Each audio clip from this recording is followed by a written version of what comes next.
Вже з кінця літа в Україні повноцінно запрацював закон про легалізацію медичного канабісу. Вчені нарешті зможуть його досліджувати, бізнес вирощувати. А пацієнтам більше не доведеться шукати на чорному ринку те, що банально покращує якість їх життя. Здавалося б, чудовий план, але згодні з ним не всі. На кожному полі можна буде скрутити косяк.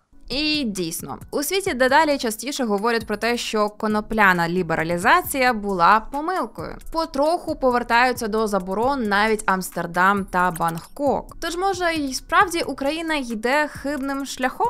Привіт, з вами Альона. І сьогодні в нашому фокусі найбільш демонізована рослина сучасності. Розберемось, чим медичний канабіс відрізняється від купленого на Троєщині, та які мотиви тих, хто проти нього воює.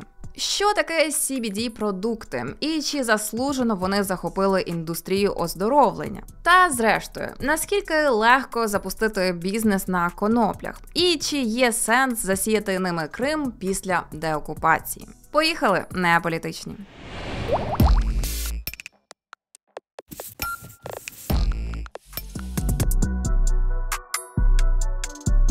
Всі ми добре знаємо, як виглядають коноплі. Але чи можете ви сказати, який з цих кущів годиться для виробництва ліків, а який зацікавив би Снуп Дога?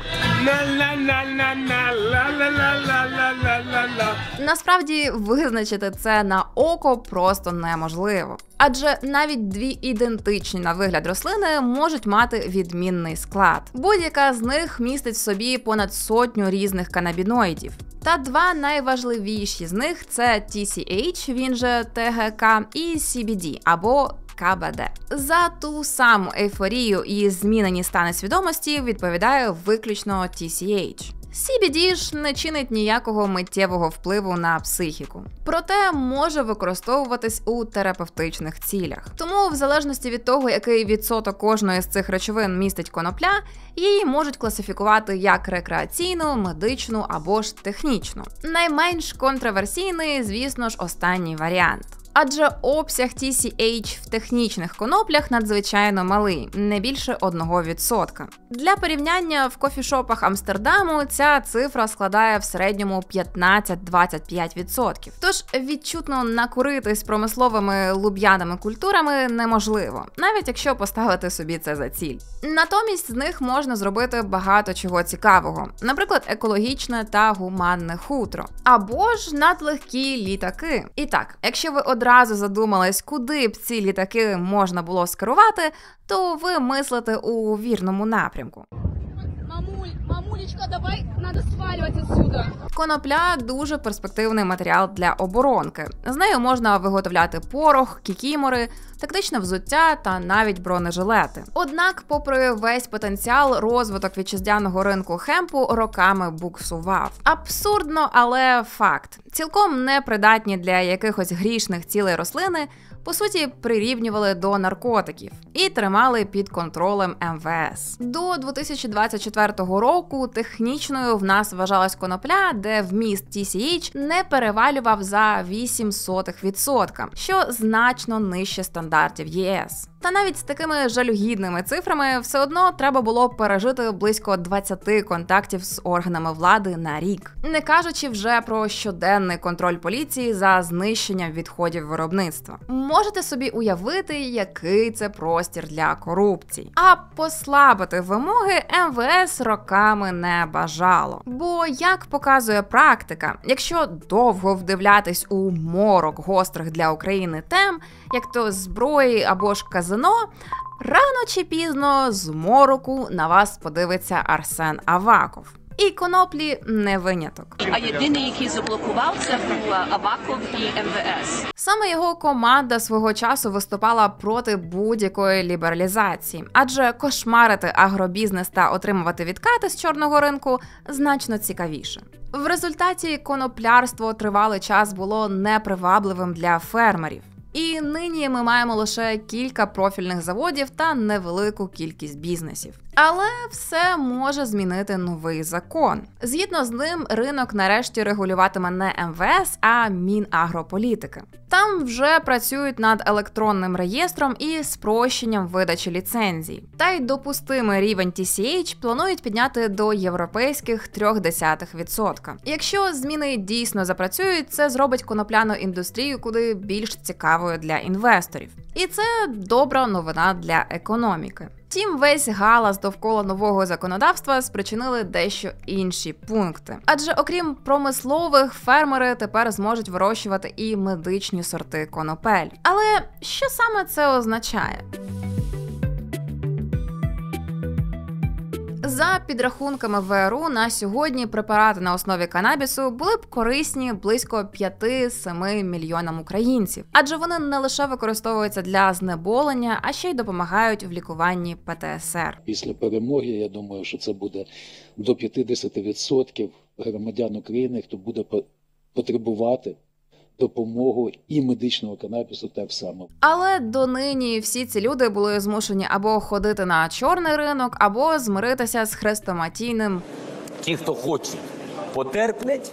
Це була доволі нелогічна ситуація. Адже в Україні цілком легально можна, до прикладу, лікувати депресію кетаміном. Це набагато сильніша за коноплі наркотична речовина. So we're here making a documentary about ketamine, actually.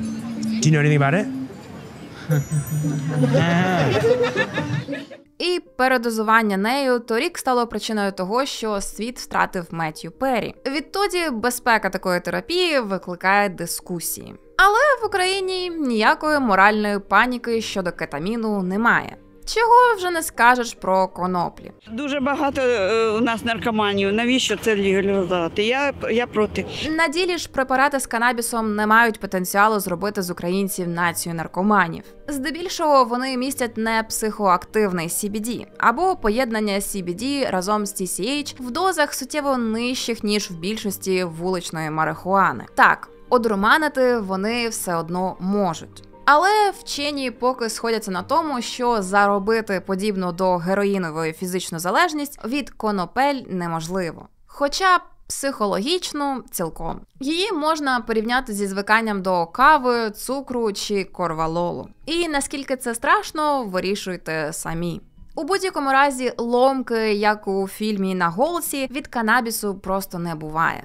Так само, як і смертельного передозування. На відміну від того ж алкоголю, летальна доза канабіноїдів, хоч і теоретично існує, фізично її неможливо ні скурити, ні з'їсти. Та чи дають нам ці факти право називати канабіс абсолютно безпечним? Що ж, насправді ні. Річ в тім, що наука досі не має єдиних висновків про цю рослину. Навіть в США досліджувати кокаїн менш проблематично, ніж коноплі. А в Україні для науковців, хоч і не існувало прямої заборони, до 24-го року їм, як і будь-яким іншим громадянам, світила тюрма за зберігання такого дослідницького матеріалу.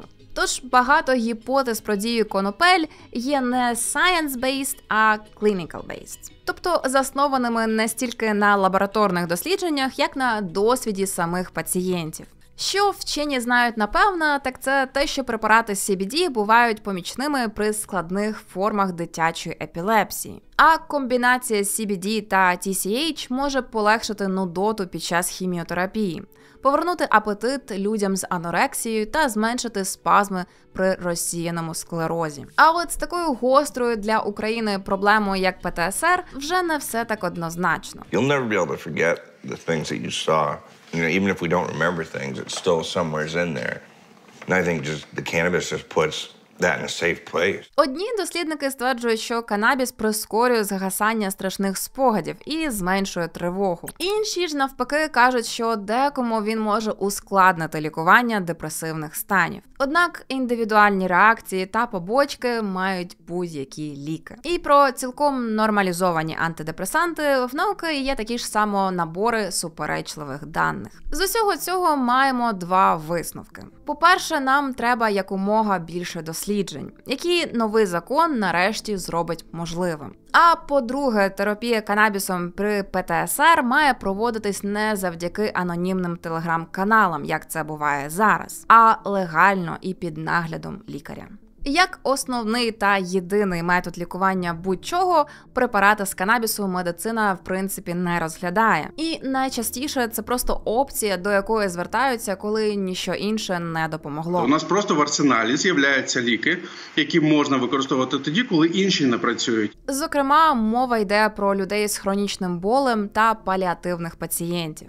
Наука досі не знає, який механізм дії канабіноїдів на больові відчуття. Тобто лікарі бачать, що воно працює, а от як і чому, поки що не впевнені. Але якщо комусь це полегшує життя і не несе страшних загроз, то чому б, власне, і ні. Тим паче, що з проблемою знеболення українська медицина дає раду так собі. І на такі випадки в її арсеналі є хіба що опіоїди. Так, звісно, який-небудь трамадол – це препарат з повною клінічно доведеною ефективністю. Але побочок на кшталт постійної нудоти в нього чимало. Та й виписують щось настільки сильне лікарі неохоче, просто через страх відповідальності. В результаті люди залишаються з постійним болем і без опції вибору, що може штовхати у бік чорного ринку. У разі такого самолікування чи куріння вуличних конопель з невідомим складом пацієнти ризикують як мінімум спожити не ті дози, що їм треба. Або купити товар з сальмонелою чи кишковою паличкою. Плюс звичайне паління суцвіть псує легені та серце. А якщо воно відбувається ще й надто часто, може спровокувати так званий синдром неконтрольованого блювання, чия назва говорить сама за себе. Людям до 25 років наука взагалі не рекомендує експериментувати з канабісом, бо їх мозок ще розвивається, і шанси заробити психоз у них більші. Тож виведення ринку медичної коноплі з підпілля до зони лікарського контролю – це не загроза. А навпаки, підвищення безпеки тих, хто інакше обрав би незаконні покупки.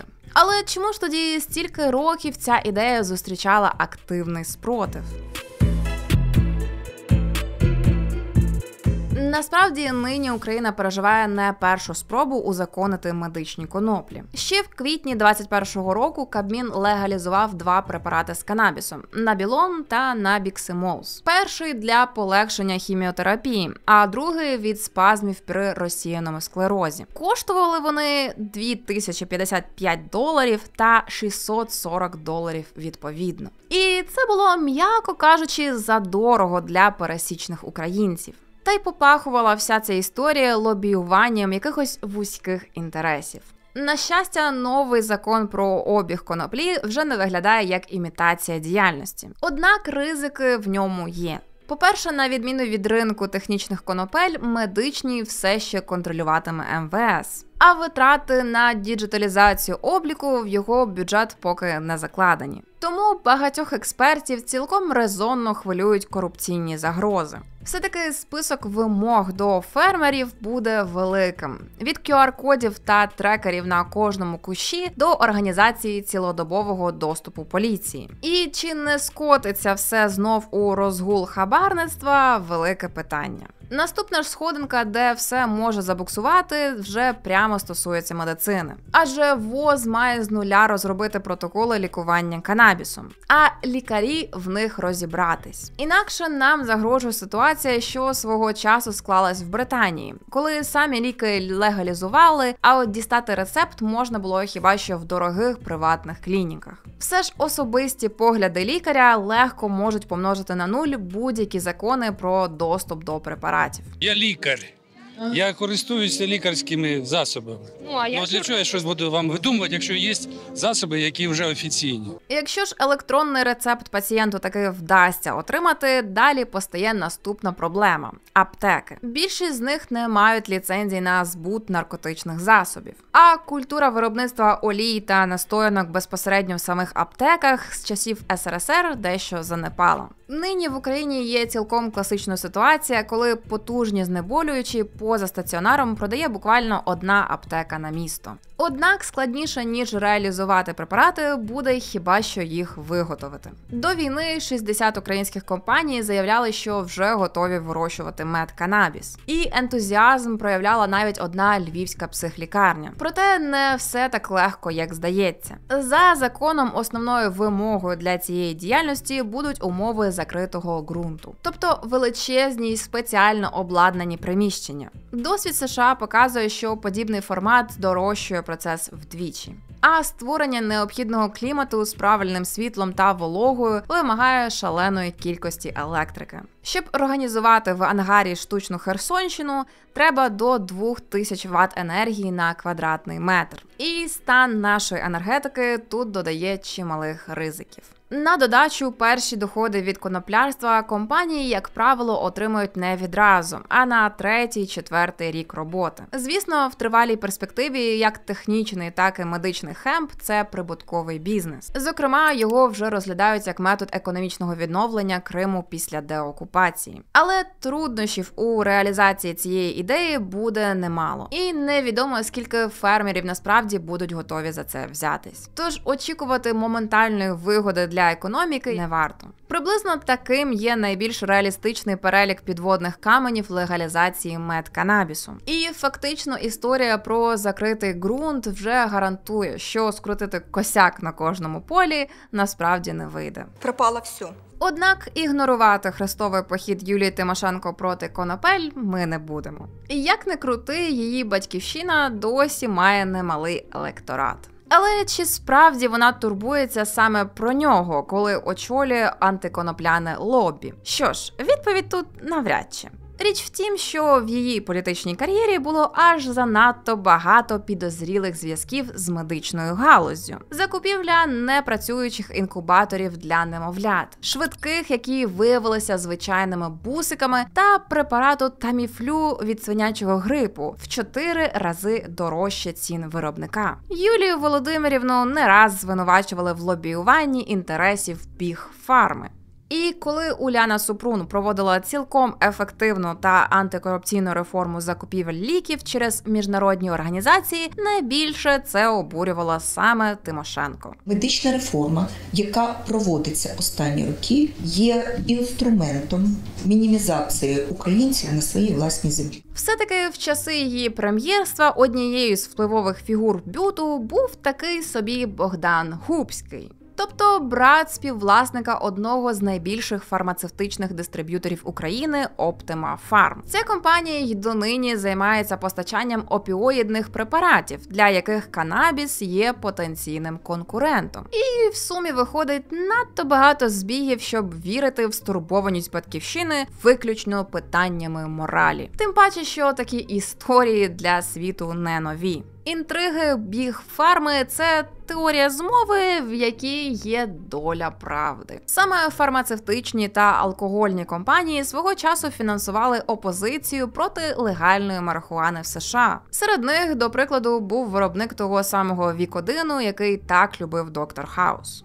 Суми пожертв на антиконопляну пропаганду складали сотні тисяч доларів. І це не дивно, бо ж в Америці дослідження дійсно показують зниження кількості рецептів на опіоїди після того, як у певному штаті було легалізовано медичний канабіс. Звісно, все це інформація для підтримки здорового рівня скепсису. І це не означає, що противників конопель не може щиро турбувати здоров'я нації. І тут ми дістались до їх фундаментального аргументу. Мовляв, а що як медичний канабіс люди почнуть приймати безконтрольно? Що ж, люди це вже почали робити, і мова не лише про чорний ринок. Насправді, вживання продуктів канабісу, для яких не потрібен рецепт, вже кілька років як узаконене в Україні. Адже в 21-му разом з тими самими 2 дорогими препаратами було дозволено й CBD-продукти. Це олії, льодяники, цукерки, косметика та купа інших штук, які містять канабідіол без психоактивного TCH. Ось жалені ведмедики Сільпо, і їх ціна 30 гривень за пачку. А ось ведмедики CBD. І за такі ласощі вже доведеться викласти 1500 гривень. Але за що такі гроші? Маркетологи часто продають CBD-товари як панацею від безсоння, болю та тривоги. Деякі вітчизняні виробники навіть стверджують, що їх олійки нібито вбивають ракові клітини. Мовляв, це ж не якась гомеопатія, і в розробку нових ліків на основі канабідіолу вкладає мільярди навіть Pfizer. Та от тільки чи стосуються заслуги медичного CBD конкретно вашої пляшечки з олією – велике питання. Дослідження показують, що для людей з тривожністю відчутний ефект CBD можливий при дозуванні в 150, а краще 300-400 мг. Тому вгадайте самі, чи варто чекати дива від CBD-кави з 10 мг ціноутворюючої речовини у складі. Навіть CBD-олії преміум класу можуть мати такі дозування, що вам доведеться прийняти всю пляшку за раз, щоб наблизитися до мінімальної дієвої дози. І то не факт. Бо ж, до прикладу, 62% продуктів CBD, протестованих у Великобританії, не містять відсотку канабідіолу, обіцяного на етикетці. Якщо містять його взагалі. Тож, навіть якщо покладати надію на накопичувальний ефект, чекати його доведеться ой як довго. Причина тому те, що як в Америці та Британії, так і в Україні CBD-олії здебільшого класифікуються як БАДи. Реєстрація лікарського засобу – це дорого і тяжко. Натомість дієтичні добавки не проходять усіх тих тестів, які необхідні для аптечних препаратів. Зареєструвати свій власний БАД зовсім не складно. І замовити допомогу в цьому ділі легко, як купити курсову. В кращому разі продавці всіляких специфічних добавок чесно пишуть, що їхні сушені мухомори не були оцінені МОЗ чи управлінням із контролю якості харчових продуктів. А десь в самому низу сайту розміщують красномовну рубрику «Відмова від відповідальності». В гірших випадках чистокровний БАД з невідомим складом можуть продавати як чудо доказової медицини. І судячи з того, як росте ринок CBD, це працює. Причина тому те, що індустрія товарів з канабідіолом процвітає на перетині двох тенденцій – буму всього натурального серед покоління Z та підйому так званої економіки тривоги, який відбувся після пандемії. Здебільшого любителі настільних свічок з CBD купують чисте плацебо. Але якщо воно допомагає їм почуватись краще, нехай. Зрештою, так вже працює капіталізм. Однак ризик тут в тім, що люди, котрі сподіваються знайти в таких продуктах замінник повноцінного медичного канабісу чи іншої терапії, можуть витрачати чималі суми просто на вітер. На жаль, війна щодня множить кількість українців, які шукають полегшення від тривоги і депресії. Тож ідею МОЗ про регулювання БАДів варто підтримувати обома руками. Якщо ж ви вже мали досвід CBD, поділіться в коментарях, як воно вам. Та хай там що, хоч CBD-цукерки і не є повноцінним медичним канабісом, до категорії рекреаційного також не належать, бо не містять ні краплі TCH. А наостанок ми поговоримо саме про цю найбільш контроверсійну категорію конопляних проблем. І розберемось, чи дійсно повний легалайз – це найгірше, що можна зробити з ринком марихуани. Ще кілька років тому ООН офіційно викреслила коноплі зі списку найстрашніших наркотиків світу. Але чому тоді вони так довго були табуйовані? Marijuana, the burning weed with its roots in hell. Що ж, в США, до прикладу, не обійшлось без расизму. Адже страшилки про паління марихуани в них доволі довго йшли в комплекті з дискримінацією мексиканців, темношкірих людей чи хіпі в часи війни у В'єтнамі. Навіть сьогодні чорне населення частіше потрапляє під арешт на довші терміни. І практика показує, що людина, яку ув'язнили за звичайне споживання конопель, має шанси вийти на волю куди більш небезпечним елементом, ніж була до цього. В Штатах людям з такими судимостями можуть заборонити опіку над дітьми, скасувати право на позики, фінансову допомогу чи участь у виборах. Все це ускладнює інтеграцію колишніх в'язнів і може штовхати їх в ще гірший кримінал. Не кажучи вже про те, що саму проблему переповнені тюрми не вирішують. Подібна наркополітика характерна і для України. Через низький поріг кримінальної відповідальності поліція частіше займається дрібними споживачами, ніж наркомафією. Але які є альтернативи?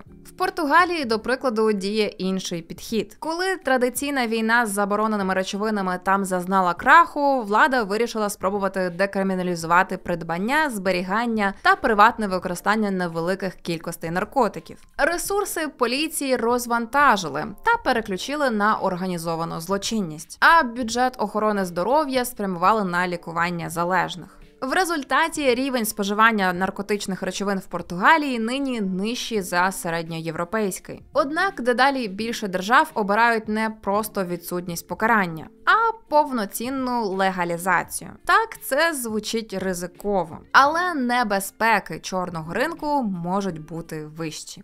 Візьмімо хоча б Британію, де вулиці захопив сканк, себто особливо сильний різновид конопель. Серед зразків, вилучених поліцією, він ще в 2016 році складав абсолютну більшість. Такий канабіс містить високий рівень TCH та низький вміст CBD, який мав би діяти як нейтралізатор. І в результаті його вживання пов'язують зі значно вищим ризиком психозів та залежності. Натомість в країнах, де ринок марихуани узаконений, а виробники контролюють якість товару, подібного не відбувається. До прикладу, в Канаді з 2018 року канабіс повністю легальний, і його можна замовити через Uber Eats. Близько 6% канадців вживають його щодня. І це стільки ж, скільки було і до легалізації.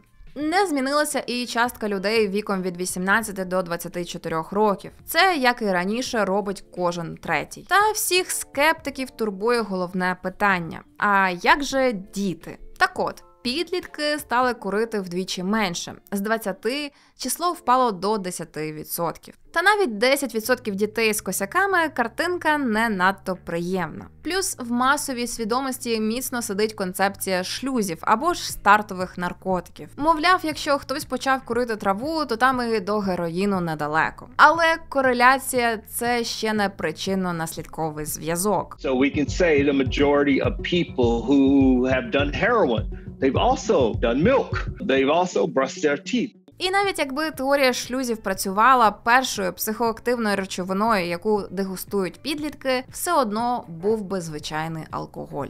Та сказати, що канадський легалайз йде бездоганно, не можна. Все-таки найбільше в цю сферу інвестували не малі підприємці, а великі компанії з гігантським капіталом. Тобто ті, в кого є гроші на агресивний маркетинг. Найчастіше діти намагаються купити товари з канабісом просто через апетитну упаковку. Що вже й казати про дорослих. Тому експерти запевняють, що ідеальною була б модель, яка б не передбачала комерціалізації взагалі. Цьогоріч такий підхід запрацював у Німеччині. Там коноплю дозволили вирощувати власноруч для особистих цілей в таких собі клубах садоводів. Фактично, німці купуватимуть коноплі самі у себе і не більше ніж 50 грам для кожного члена клубу на місяць. Аудиторія нелегального канабісу так може перейти у законне поле. А от примножитись в рази через рекламу з кожної праски вже ні. І як це спрацює у німців, покаже час. А от щодо Канади, то чорний ринок там поступово скорочується.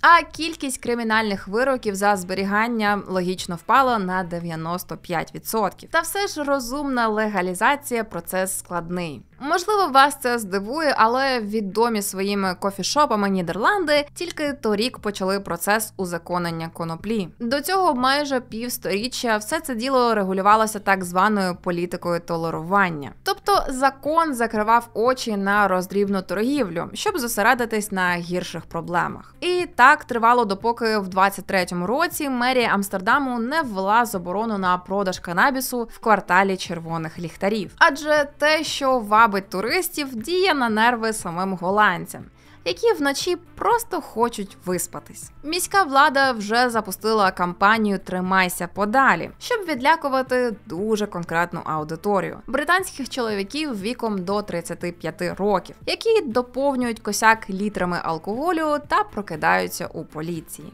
Але імідж міста, який наразі склався, все одно мало влаштовує місцевих. Мовляв, в них є музей Ван Гога та будинок Анни Франк, а не сама розпуста. Тож всім, хто гадає, що підвищити туристичну привабливість країни канабісом – добра ідея, варто пам'ятати, що в цієї медалі є зворотній бік. Загалом не легалізація як така, а саме недолугі закони шкодять самій ідеї доступної коноплі. Наприклад, в багатьох штатах США канабіс вже є легальним, а от на федеральному рівні – ні. Тобто коноплі не можуть перетинати межі штатів, і компанії мають будувати окремі ферми та магазини там, де вони ведуть бізнес. Додайте сюди ще захмарні податки та купу звітної бюрократії, і в результаті чорний ринок може собі дозволити тримати ціни на 20% нижчими. До того ж, на початку зеленої лихоманки культивувати коноплі тут кинулось надто багато фірм, і пропозиція перевищила попит. Нині ж цей надлишковий товар незаконно прямує до місць, куди легалізація ще не дісталась. Що ж до узаконення рекреаційних конопель в Україні, то нині про це не може йти і мови. Бо, як бачимо, дійсно якісний процес легалізації потребує часу та ресурсів, яких ми зараз просто не маємо. Тож пишіть нам в коментарях, чи підтримуєте ви нормалізацію всіх видів конопель колись у мирному майбутньому. Конопля далеко не така страшна рослина, якою її намагаються зобразити популісти й моралізатори. Як і будь-які інші ліки, препарати з нею можуть мати побічні дії. Однак, і я сподіваюся, це не буде для вас неочікуваним відкриттям, побічні ефекти має кожен препарат. Тривале вживання навіть популярного аспірину та подібних йому препаратів пов'язують зі смертю близько 3000 британців щорічно. Тому лікарський контроль та легальні дослідження є здоровою заміною чорному ринку. Все-таки ліквідувати його поки що не вдалося жодній країні. Тож облишити марні спроби заборон на користь бодай якогось контролю здається непоганим рішенням. Чи вдасться нам це реалізувати без корупції та дір у законах, покаже майбутнє. А поки ж пишіть нам, що ви думаєте з цього приводу, та пропонуйте теми наступних випусків. Почуємось, не політичні. Адже обсяг TCH в технічних, альон. Як не крути. Як не крути. Пробач. Стоп. Як не крути. Ось желейні ведмедики. Желейні ведмедики. Я давно не казала слово желейні ведмедики вголос. Бо не можна. В нашій квартирі не можна казати желейні ведмедики. Побіда.